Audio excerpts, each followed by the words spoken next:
So I always get asked, what's your favorite herb? And of course, I have hundreds of favorite herbs.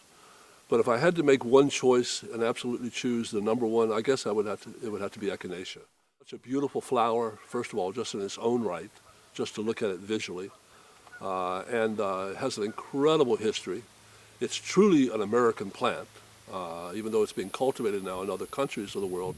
It came originally from the United States, the Plains states, from Texas all the way up to North Dakota and even into Canada. So it's got an incredible history with the Native American Indians, and then the discovery by the pioneers who learned it from the Indians.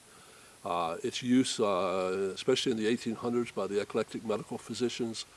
And today, fast forward to today, the late 20th, early 21st century, there's a tremendous amount of good science behind Echinacea that's basically showing that most of the things that Echinacea has been reputed to be good for, is that science is proving, yes, indeed, this is not an old wives' tale, it's true.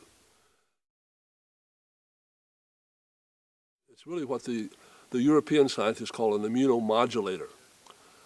In more layman's terms, let's just say it helps the immune system to do what it does anyway, but it facilitates it, it orchestrates it, it modulates it.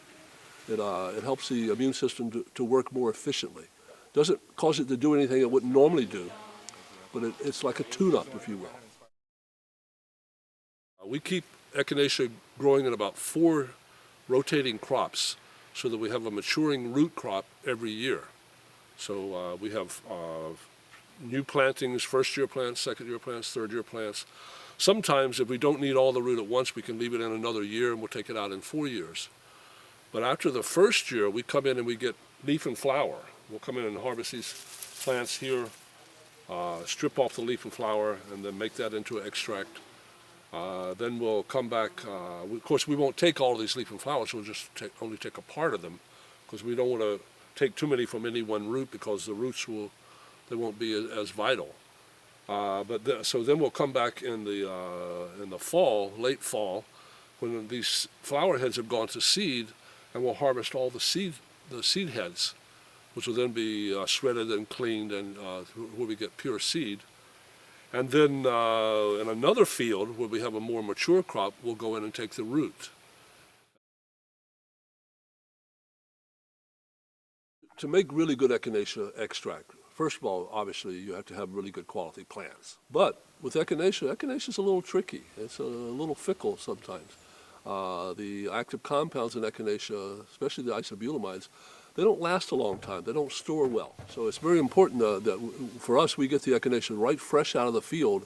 It goes immediately down to the plant and gets processed, so that when we're harvesting here, the laboratory's getting ready for us and preparing so that herb comes down, it gets inspected immediately, visual inspection, samples are taken that go into the laboratory for later analysis, and then that herb is like put right through the process. I mean, it goes into our big blenders that we use to blend it with alcohol and distilled water. And once we get that fully blended with alcohol, then Echinacea becomes very stable. We love growing Echinacea. It's a beautiful crop, and besides its medicinal properties, it's just something that we think is a beautiful plant. It's used as an ornamental in a lot of places, but we make medicine out of it.